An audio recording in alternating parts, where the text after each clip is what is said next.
Tras visitar el Valle de los Reyes y el templo de Hatshepsut, abandono Deir el-Bahari, cuyas tumbas visitaré mañana. Voy caminando por la carretera unos 3 kilómetros hasta el templo de Ramsés III. Por el camino voy viendo otros templos como el de Tutmosis III, el de Ramsés II que solo veo por fuera, 2 colosos reubicados de Amenhotep III, y el templo de Meremtah, que solo veo por fuera. Los templos mortuorios estaban unidos simbólicamente a las respectivas tumbas del Valle de los Reyes, es decir, que el difunto era enterrado en las tumbas y los templos era donde los familiares realizaban el culto y daban ofrendas al difunto faraón. En la práctica esto servía para mantener en secreto las tumbas y evitar los saqueos. Estos templos son nombrados como Casa de Millón de Años y en ellos tenía lugar la festividad anual conocida como la Hermosa Fiesta del Valle. La hermosa fiesta del Valle empezaba con la luna nueva del segundo mes de la recolección, cuando la tríada tebana en el templo de Karnak eran perfumadas, vestidas de gala y transportadas hasta las lujosas barcas sagradas que hacían de paso. Con grandes festejos de música y danza, las estatuas eran llevadas al embarcadero para subirlas en grandes barcos individuales y cruzar el Nilo. Ya en la orilla occidental se iniciaba una procesión jerárquica visitando todos los templos mortuorios para conectar el mundo de los vivos al de los muertos. Cuando se llegaba a uno de estos templos, las estatuas eran colocadas en capillas, se descansaba y se realizaba un banquete con los típicos rituales y ofrendas para el difunto. Reanudada la procesión, una estatua del difunto acompañaba a la comitiva para hacerle presente, parando en el siguiente templo y así sucesivamente. Por la noche continuaban los rituales y festejos. Algunos personajes, posiblemente oráculos, esnifaban la fragancia del loto azul egipcio, que tiene grandes efectos alucinógenos, pudiendo sentir los espíritus de los difuntos. La hermosa fiesta del Valle consistía en honrar y recordar a los muertos, y que los espíritus volviesen a renacer cada año con la visita de Amón.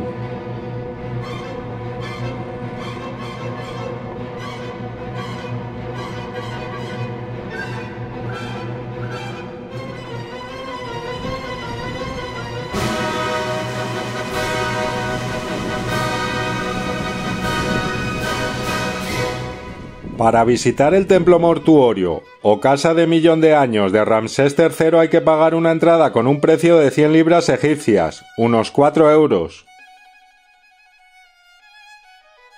Desde mi punto de vista, es el templo mortuorio más vistoso y completo de los que quedan en la necrópolis tebana. El sitio, hoy conocido como Medinet Abu, era nombrado por los antiguos egipcios como Yaru, y según las antiguas leyendas fue donde el dios Amón apareció por primera vez. Antes del Reino Nuevo fue construido un pequeño templo, y sobre estos vestigios Hatshepsut y Tutmosis III construyeron un templo dedicado al dios Amón de Janet. En el siglo XII a.C., Ramsés III construye su templo mortuorio justo al lado, absorbiendo la antigua estructura. El templo sigue el estilo clásico aunque incorpora un nuevo elemento típico de la zona de Oriente Próximo, una torre fortificada en la entrada. Las campañas militares de Ramsés III fueron exitosas, logrando mantener el poder de Egipto en aquella época de grandes cambios.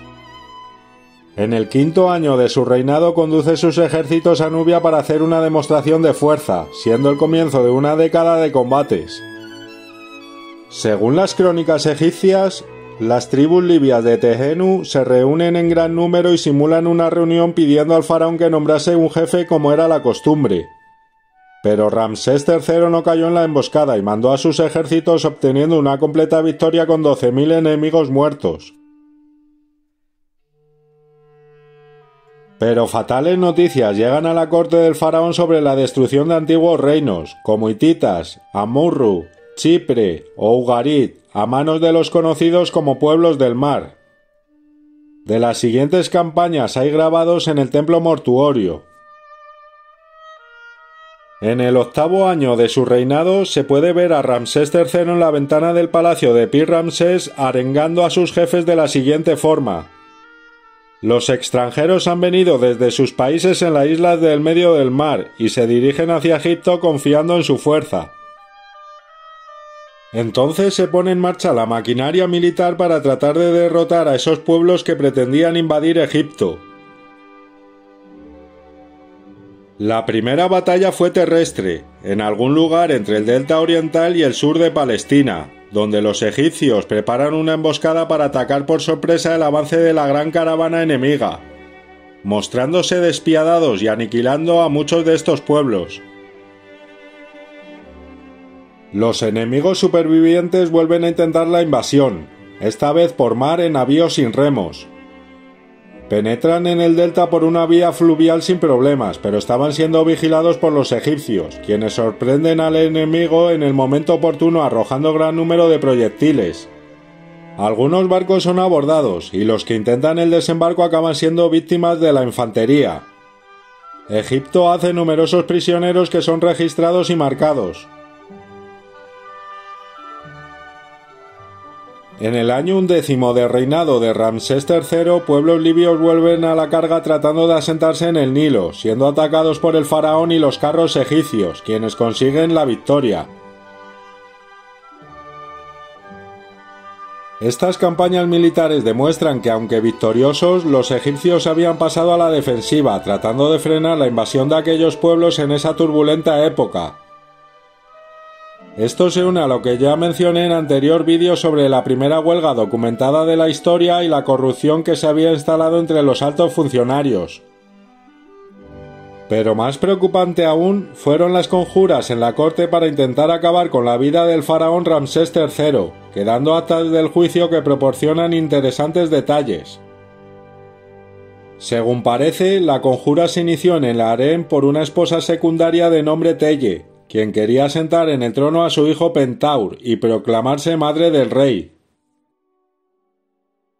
Fueron acusados del intento de asesinar al faraón 6 coperos, 10 funcionarios, un general y un comandante de Qus cuya hermana formaba parte del harén. Los acusados serán registrados en los archivos con nombre de significado negativo, como por ejemplo el servidor ciego. Esto era así para que no gozasen de la vida eterna. Cuando comenzó el juicio, algunas mujeres del harén trataron de sobornar a los jueces organizando para ellos una fiesta de alto contenido sexual, pero uno de los asistentes denunció y tanto acusados como jueces acabaron sometidos a severos castigos. Finalmente, la mayoría de instigadores son condenados a la muerte, y otros sufrirán la ablación de nariz y orejas. En cuanto a Pentaur, fue condenado al suicidio y se le dio sepultura de forma indigna al envolverle en pieles y no escribir su nombre en la tumba. Poco después fallece Ramsés III y su momia presenta un corte profundo en la garganta, así que algunos sugieren fue víctima de otro complot, aunque esto se está investigando.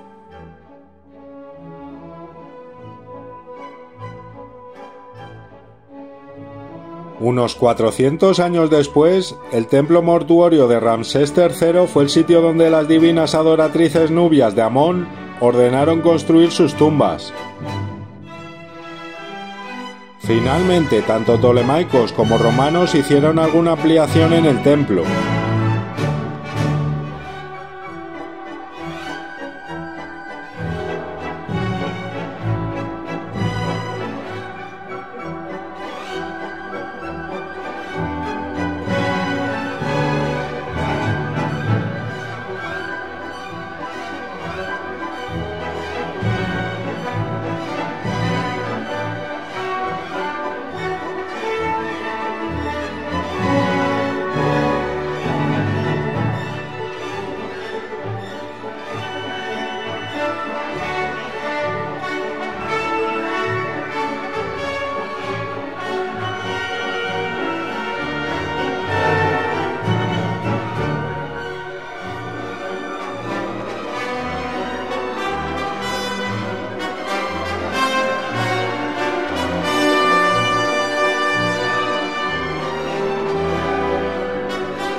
Abandono el templo de Ramsés III y camino por la carretera dirección al embarcadero. Muy cerca están los cimientos del templo mortuorio de Amenhotep III, donde los arqueólogos están trabajando tratando de descubrir algún hallazgo y marcar la vasta extensión del mismo. Todo esto solo se puede ver desde la distancia, pero sí es de visita libre y gratuita a los famosos colosos de Memnón.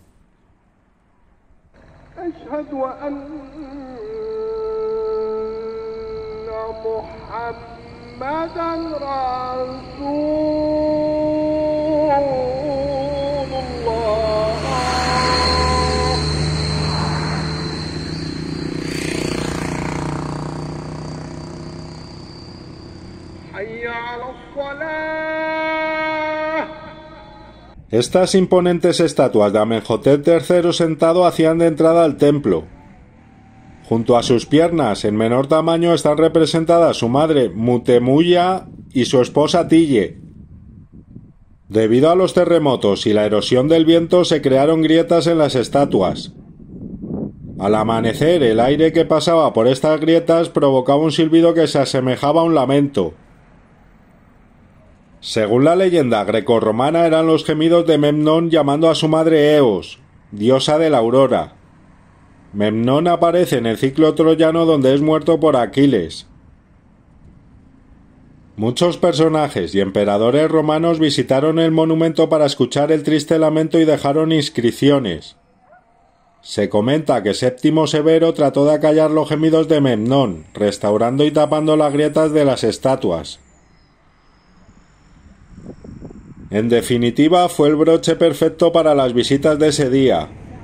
Ya solo me quedaba caminar unos 4 kilómetros hasta el embarcadero, cruzar el Nilo y disfrutar de la vida nocturna de Luxor. En el día siguiente volveré a la necrópolis tebana para visitar más tumbas y templos, pero eso es tema del siguiente vídeo.